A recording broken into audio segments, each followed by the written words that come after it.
Assalamualaikum warahmatullahi wabarakatuh. Bismillahirrahmanirrahim. Alhamdulillahirrabbilalamin.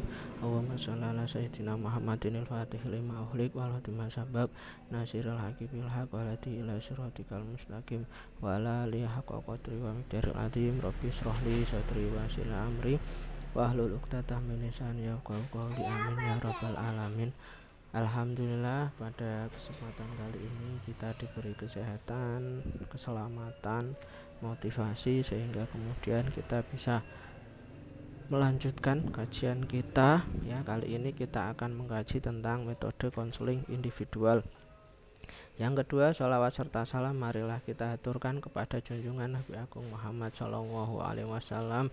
Semoga kita semua termasuk umat beliau yang mendapatkan syafaat di yaumil qiyamah. Amin ya rabbal alamin. Sebelum kita mengkaji tentang metode konseling individual, yang pertama kita perlu ketahui dulu apa itu arti metode bimbingan dan konseling. Nah, kata metode berasal dari kata meta yang berarti melalui ataupun hodos yang berarti jalan. Jadi metode secara harfiah adalah jalan yang harus dilalui untuk mencapai tujuan, ya. Jadi kalau kemudian kita sandingkan dengan bimbingan dan konseling, ya berarti adalah jalan yang harus dilalui untuk mencapai suatu tujuan dalam layanan bimbingan dan konseling. Nah, secara luas, ya, pengertian yang sesungguhnya dari metode adalah segala sarana yang dapat digunakan untuk mencapai tujuan yang diinginkan, baik sarana berupa fisik seperti alat peraga, administrasi, dan pergedungan di mana proses kegiatan bimbingan dan konseling berlangsung, dan bahkan pelaksanaan metode seperti bimbingan sendiri termasuk metode juga, dan sarana non fisik seperti kurikulum, contoh, teladan, sikap, dan pandangan pelaksana metode, lingkungan yang menunjang suksesnya bimbingan dan konseling dengan melalui wawancara, angket, tes psikologi, sosiometri, dan lain sebagainya. Jadi secara lebih luas, ya, metode itu adalah sarana yang dapat digunakan, ya, dalam proses layanan bimbingan dan konseling itu sendiri. Nah, secara umum, ya, ada dua metode dalam bimbingan dan konseling, yaitu yang pertama adalah metode bimbingan individual dan yang kedua adalah metode bimbingan konseling kelompok. Ya, metode kelompok dikenal dengan group guidance, ya. Sedangkan metode bimbingan konseling individual dikenal dengan individual counseling. Nah, yang kita pelajari, yang kita kasih pada kesempatan kali ini adalah bimbingan konseling individual ataupun metode bimbingan konseling individual.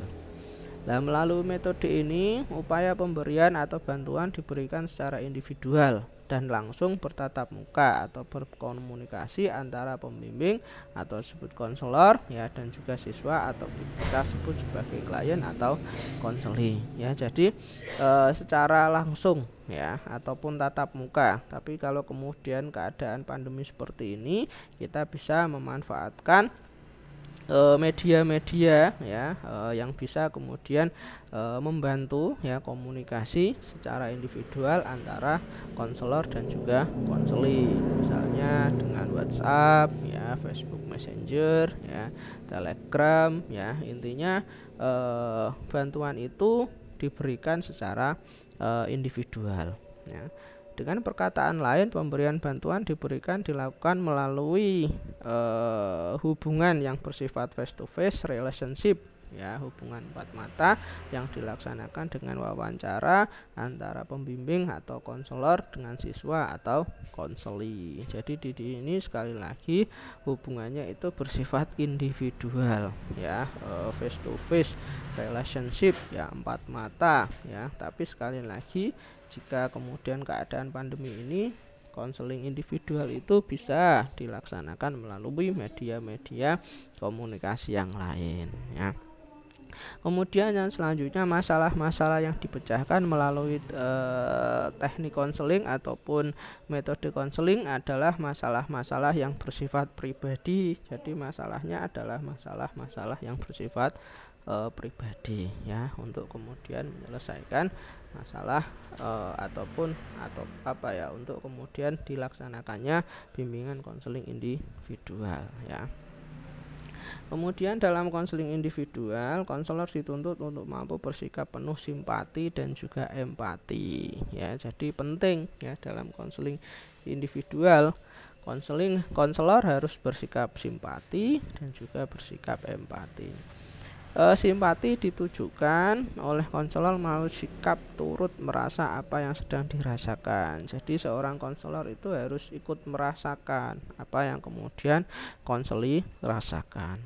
Sedang empati adalah usaha konselor menempatkan diri dalam situasi konseli dengan segala masalah-masalah yang dihadapi. Jadi kita sekali lagi selain kita merasakan, kita harus mampu menempatkan diri. Kalau kemudian konseli kita sedih, ya kita sedih.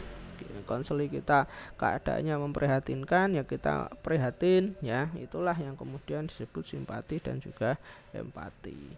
Nah, keberhasilan konselor bersimpati, berempati itu akan memberikan kepercayaan yang sepenuhnya kepada konselor ya, kepada konseli.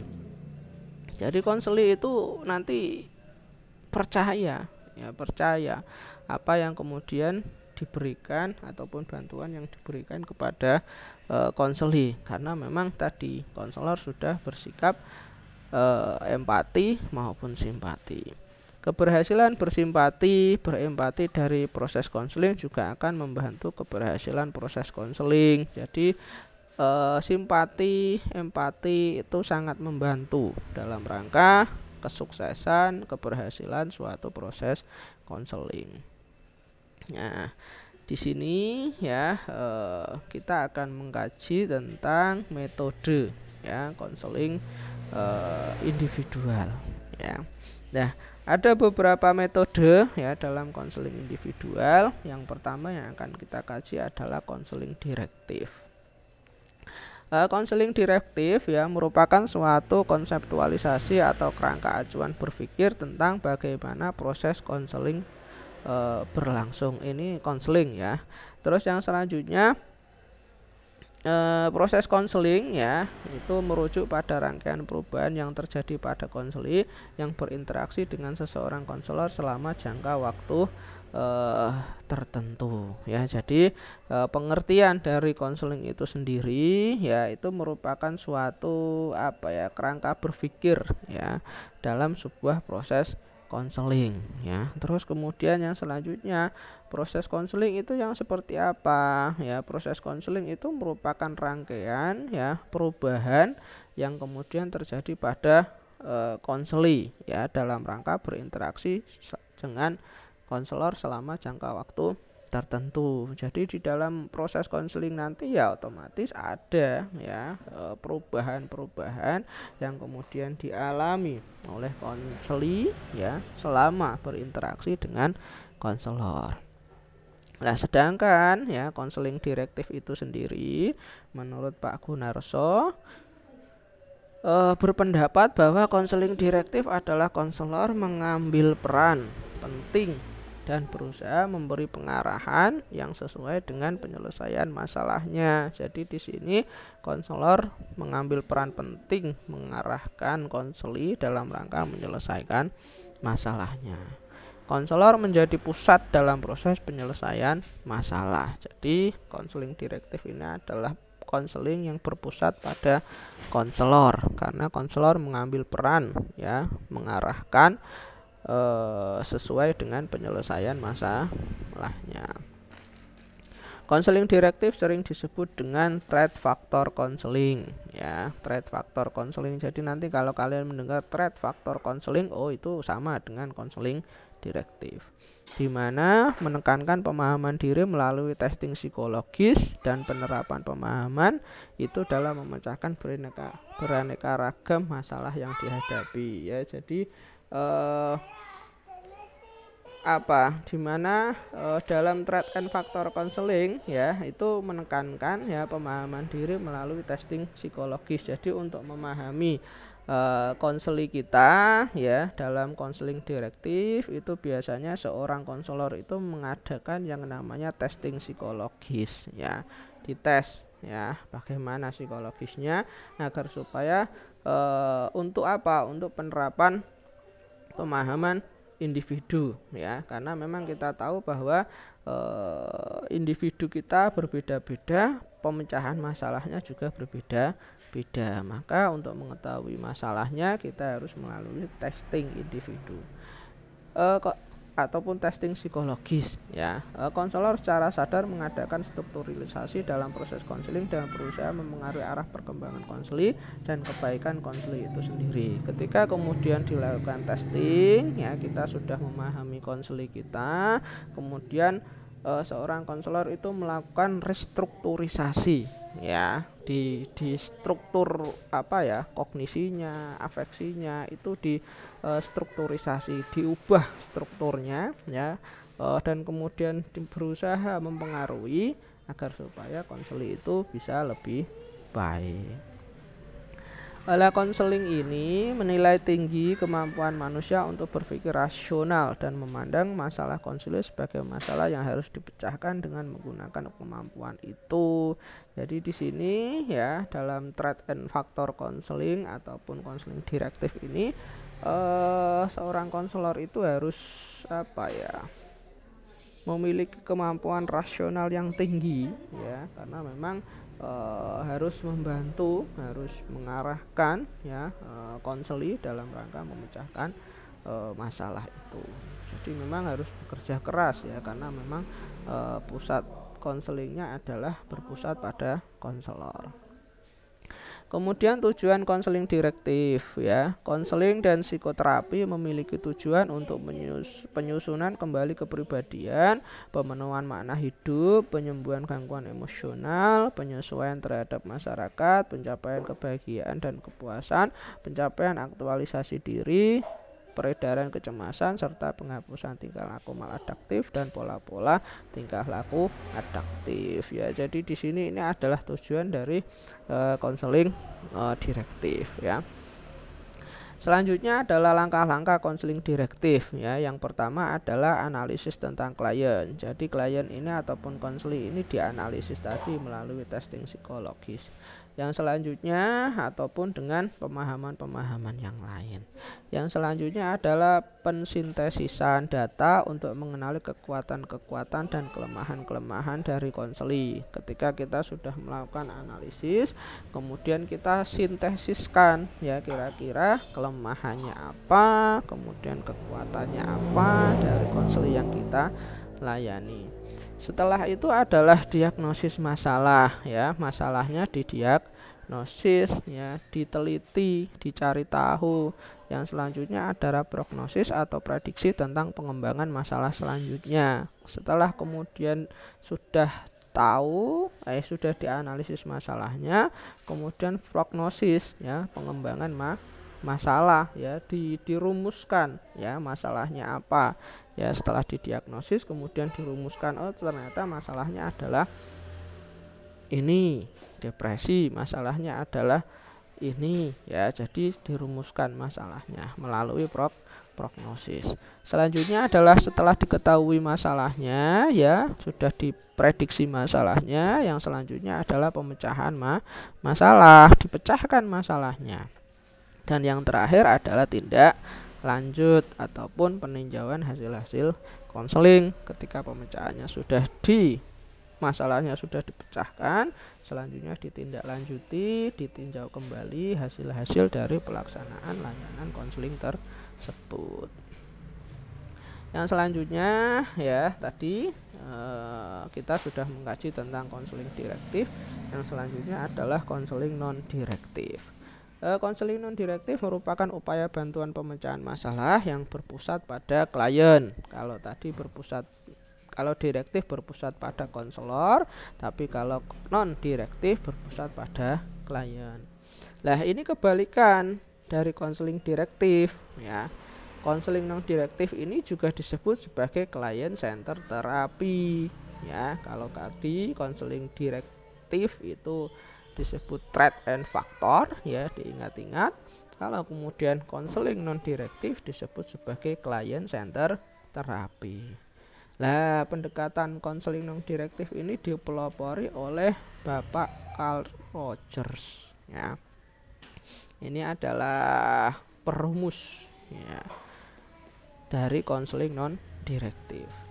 Dari pendekatan ini ya, klien diberikan kesempatan mengemukakan persoalan, perasaan dan pikirannya secara bebas. Jadi klien dalam rangka memahami konseli ataupun klien itu diminta untuk mengemukakan persoalan, perasaan dan pikirannya secara bebas. Nah, pendekatan ini berasumsi dasar kalau seseorang yang punya masalah pada dasarnya punya potensi dan mau menyelesaikan masalahnya sendiri. Jadi kalau orang punya masalah, ya sejatinya dia punya potensi untuk kemudian menyesuaikan masalahnya sendiri. Itu asumsi dasar ya dari konseling non direktif. Tapi kenapa kemudian orang itu kok nggak bisa menyelesaikan masalahnya sendiri ya? Tapi kan karena ada hambatan potensi dan kemampuannya itu tidak bisa berkembang atau berfungsi sebagaimana mestinya. Jadi karena ada hambatan ya, potensinya tidak bisa berkembang ataupun tidak bisa berfungsi secara semestinya, maka dia tidak bisa menyelesaikan masalahnya sendiri. Oleh karena itu perlu ya bantuan dari terapis ataupun konselor atau pembimbing ya. Terus selanjutnya peran konselor ya dalam konseling non direktif adalah menyiapkan suasana agar potensi yang ada dalam diri klien berkembang secara optimal. Jadi kita menciptakan suasana agar supaya potensi-potensi yang ada dalam pribadi ataupun diri klien ini berkembang secara optimal ya. Setelah itu ya harapannya dia bisa menyelesaikan masalahnya sendiri. Menurut Rogers ya, sudah tanggung jawab klien untuk membantu dirinya sendiri. Jadi karena memang sejatinya manusia itu punya potensi untuk menyelesaikan masalah, maka klien ya bertanggung jawab untuk membantu dirinya sendiri. Ini asumsi dari konseling teori non direktif. Pendekatan konseling non direktif ini sering juga disebut pendekatan konseling yang beraliran humanistik ya, karena memang dia memandang manusia secara positif ya, bisa membantu dirinya sendiri, bisa menyelesaikan masalah sendiri ya, yaitu menekankan pentingnya pengembangan potensi dan kemampuan yang secara hakiki ada pada setiap individu. Jadi manusia itu dianggap punya potensi ya, punya kemampuan, dan harapannya kemampuan dan juga potensi itu bisa dikembangkan. Yang selanjutnya ya, tadi sudah ada konseling direktif, sudah ada konseling non direktif ya. Pendekatan ataupun model ya dari bimbingan dan konseling ataupun macam jadi dari konseling individu ini. Yang ketiga adalah konseling eklektik. Konseling eklektik adalah pandangan yang berusaha menyelidiki berbagai sistem, metode, sistem teori ataupun doktrin yang dimaksudkan untuk memahami dan bagaimana menerapkannya dalam situasi yang tepat. Jadi dalam konseling eklektik ini adalah disebut sebagai kita mencoba untuk menyelidiki ya, metode ini bagaimana, teori ini bagaimana, pendekatan ini bagaimana, teknik ini bagaimana ya.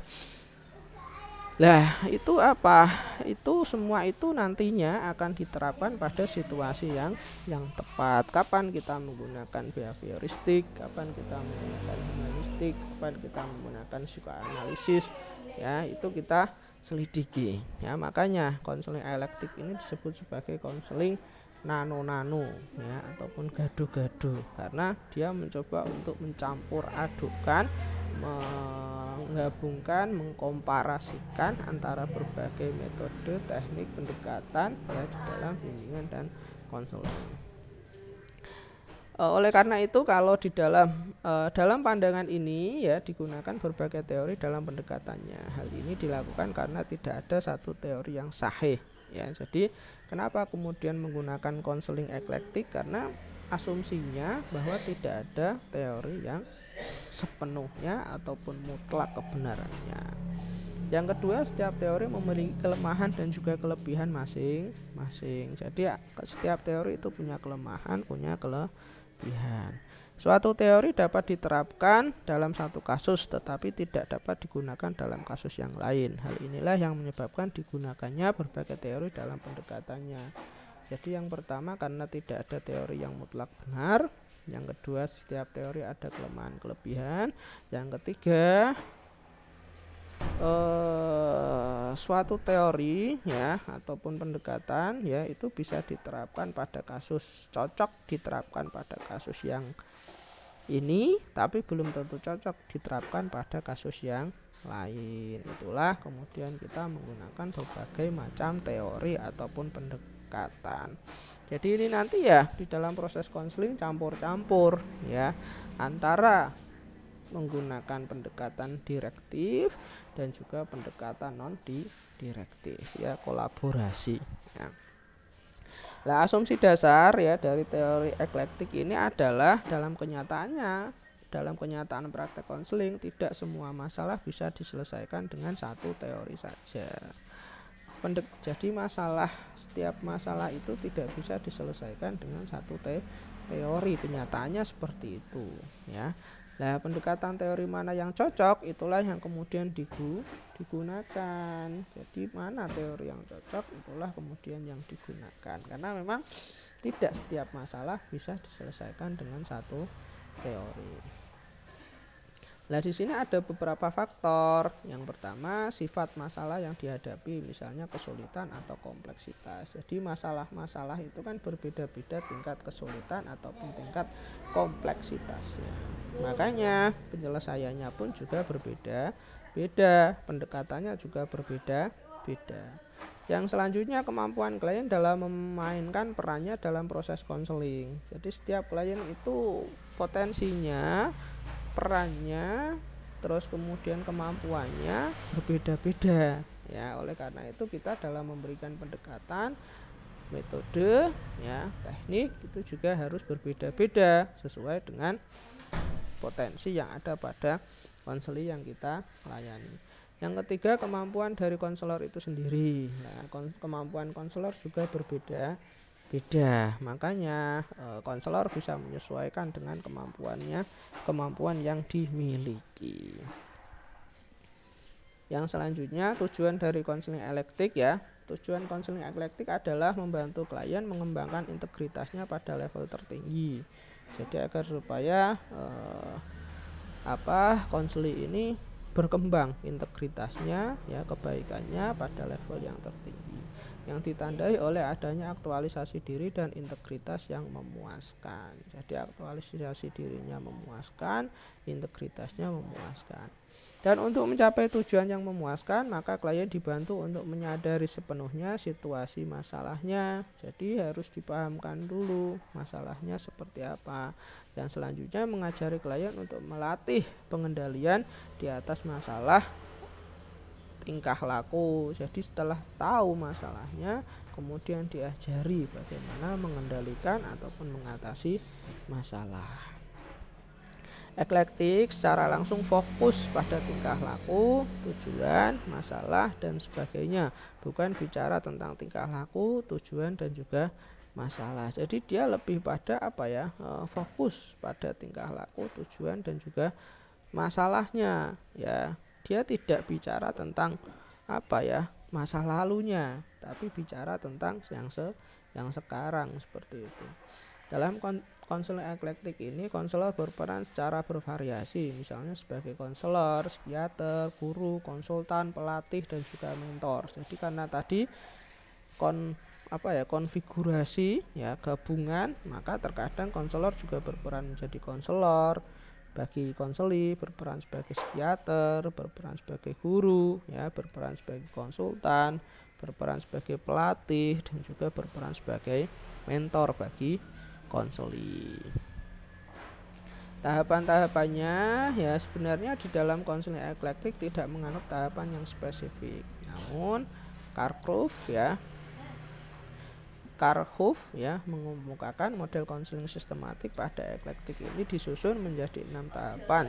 Yang pertama eksplorasi, jadi masalahnya dieksplor terlebih dahulu. Yang kedua adalah perumusan masalah. Setelah masalahnya dieksplor, kemudian dirumuskan, oh masalahnya ini. Setelah itu identifikasi alternatif, ya diidentifikasi kira-kira alternatifnya apa saja untuk menyelesaikan masalah ini. Setelah kemudian ditemukan alternatifnya, baru kemudian tahap perencanaan alternatif. Jadi direncanakan bagaimana untuk merealisasikan alternatif penyelesaian tersebut. Yang selanjutnya adalah tahap tindakan atau komitmen. Ya, komitmen itu di sini ya konseli ya ataupun klien itu diminta untuk melaksanakan tindakan penyelesaian masalah tersebut. Komitmennya diminta ya. Yang selanjutnya adalah penilaian dan juga umpan balik. Kalau dia kemudian sudah bersedia untuk untuk melaksanakan ya alternatif penyelesaian masalah tersebut, baru kemudian diberikan penilaian ya, dipuji, wah bagus ya, Bapak ini adalah orang yang baik, saya yakin Bapak bisa ya.